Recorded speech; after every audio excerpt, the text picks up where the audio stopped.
नमस्कार. मी इंद्रजित पाटील.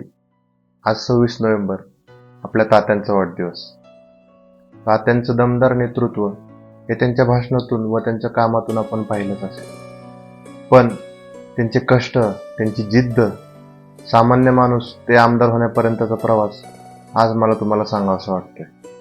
तात्यांचा जन्म 26 नोव्हेंबर 1969 साली परंड्यात झाला. 3 बहिणी आणि 2 भाऊ अशी ही 5 भावंडे. लहानपणीपासूनच लोकांमध्ये मिळून मिसळून राहणे, त्यांच्या वेळेला त्यांच्या सोबत उभं राहणे हा त्यांचा मूळ स्वभाव.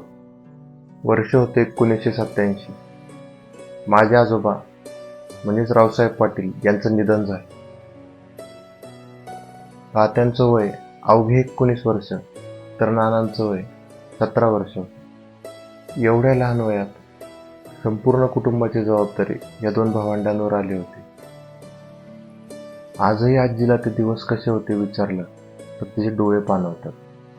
ती सांगते की बाळा, आपण त्या काळात गहू ज्वारीला सुद्धा महाग झालं होतं, पण तात्या आणि नाना खचले नाहीत. कष्ट करत राहिले, प्रामाणिकपणे त्यांनी कष्ट केले.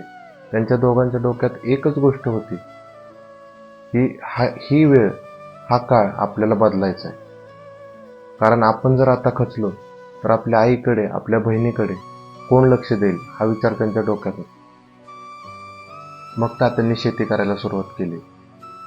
बहिणीच्या लग्नाचा आणि वडिलांच्या आजाराचा कर्ज एवढं झालं होतं की त्याच्या बदल्यामध्ये आपल्याला आपला एक बैल द्यावा लागला. आणि त्या वर्षी अक्षरशः तात्यांनी एका बैलावर पेरणी केली. तर दुसरीकडं नानांनी शिटवायला सुरुवात केली. बार्शी परंडा असं करत भाडं मिळायला सुरुवात झाली. त्यावेळेला दोन्ही भाऊ राम लक्ष्मणासारखे एकमेकांसोबत उभे राहिले. वेळेप्रसंगी एकमेकाला आधारही दिला आणि त्यागही केला. आई मला एक गोष्ट नेहमी सांगते की रामायणात राम का जिंकले आणि रावण का हरले, तर रामाचे भाऊ लक्ष्मण हे रामासोबत उभे होते आणि रावणाचे भाऊ विभीषण हे रावणाच्या विरोधात उभे होते. समाजकारणाची आवड आधीपासूनच असल्यामुळे वेगवेगळ्या चळवळीत तात्या नेहमी सहभागी असायचे.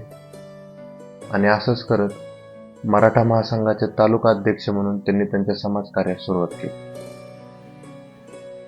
बाळासाहेबांच्या नेतृत्वाला प्रभावित होऊन 80% समाजकारण, 20% राजकारण हे धोरण हाती घेऊन शिवसेनेचे तालुका प्रमुख म्हणून तात्यांची निवड झाली. त्यानंतर काहीच काळात तात्यांचं लग्न ठरलं.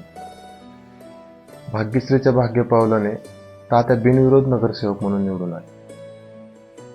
अनेक पक्षाचे व संघटनेचे लोक एकत्रित घेऊन तात्यांनी परंडा नगर परिषदेचे काम केले, लोकांची सेवा केली आणि समाजकारणही केले. ही माणसं खरीच बाळासाहेबांची जुनी, कडवट आणि एकनिष्ठ शिवसैनिक होते, ज्यांना बाळासाहेबांचा सहवास आणि बाळासाहेबांचं मार्गदर्शन लागलं. आणि ते म्हणतात ना, तुमचं ध्येय जर निश्चित असेल तर देव हे तुमच्या मागे उभा राहतो, तुम्हाला कुठल्या ना कुठल्या प्रकारची संधी देतो. आणि अशी संधी तात्यांना मिळाली. त्यांचं समाजकारण आणि लोकांसाठी काम करण्याची तळमळ बघून बाळासाहेबांच्या आदेशाने 1995 साली तात्यांना आमदारकी लढवण्याची संधी मिळाली. आमदारकीचा प्रचार सुरू झाला. सर्व शिवसैनिकांनी स्वतःचं रक्ताचं पाणी करून प्रचाराला सुरुवात केली. ज्याही गावोगावी तात्या जातील त्या गावोगावी लोकांनी स्वतःच्या घरची मीठ भाकरी त्यांना खाऊ घातली, पण त्यांना उपाशी कधी बसू दिलं नाही. जेव्हा एखादा मावळा लढाई करण्यास जातो आणि त्याची पत्नी त्याच्या संपूर्ण घराचा कार्यभार सांभाळते, तसंच तात्यांच्या पत्नी म्हणजेच भाग्यश्री ज्ञानेश्वर पाटील यांनी त्यांच्या घराची जबाबदारी तात्यांच्या खांद्याला खांदा लावून अतिशय चांगल्यारीत्या पार पाडली. प्रचार झाला, मतदानही झालं आणि दिवस आला तो निकालाचा.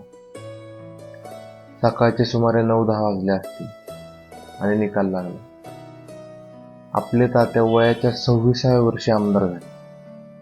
एका सामान्य शेतकऱ्याचा मुलगा 2 तालुक्यांचा प्रतिनिधी म्हणून विधानसभेत गेला. तात्यांची विजय मिरवणूक काढायची ठरली, पण त्या मिरवणुकीआधी एक क्षण असा आला की दोघेही भाऊ घराच्या बाहेर बसले होते, एकमेकांशी चर्चा करत होते आणि दोघांनाही अश्रू अनावर झाले. ज्या डोळ्यांनी काही वर्षांपूर्वी तो काळ पाहिला होता, तेच डोळे आज हा दिवस बघत होते. दोघांच्याही मनात एक विचार येत होता की जर आपले वडील आज असले असते तर आज काय झालं असतं, जर त्यांनी हा दिवस पाहिला असता तर आज त्यांना काय वाटलं असतं. संघर्ष हा कोणालाच चुकलेला नाही, पण संघर्षाचा सामना करून संघर्षावरती जी लोक मात करतात तीच लोक समाजात यशस्वी होतात. तात्यांच्या आमदारकीचा कार्यकाळ 10 वर्ष चालला. आज जवळपास त्या गोष्टीला 20 वर्ष पूर्ण होतील. कुठलंही पद नाही, सत्ता नाही, पण आजही बुमपरांडा, वाशी या तिन्ही मतदारसंघातल्या जनतेच्या मनातलं स्थान त्यांचं जसंच्या तसं कायम आहे. धाराशिव जिल्ह्यातलं एक अतिशय प्रभावशाली नेतृत्व म्हणून तात्यांची तीच ओळख आजही कायम आहे आणि तेच जनतेचं प्रेम अजूनही आहे. स्वतःच्या आमदारकीच्या 10 वर्षाच्या कार्यकाळात तात्यांनी स्वतःसाठी ना कुठला उद्योग, ना कुठला कारखाना, ना कुठली शिक्षण संस्था काहीच उभं केलं नाही. सामान्य जनतेची कामं केली आणि सतत जनतेतला एक कार्यकर्ता म्हणून लोकांसाठी कामं करत राहिले. जाता जाता एवढंच सांगतो की माझ्या मावळ्या लढत राहा, संघर्षाला मरण नाही, थांबला तो संपला, त्याचे पुन्हा स्मरण नाही. आयुष्यात देह गाठत असताना कितीही अडचणी आल्या, संकट आली, तरी त्याला निडरपणे सामोरे जाता आलं पाहिजे.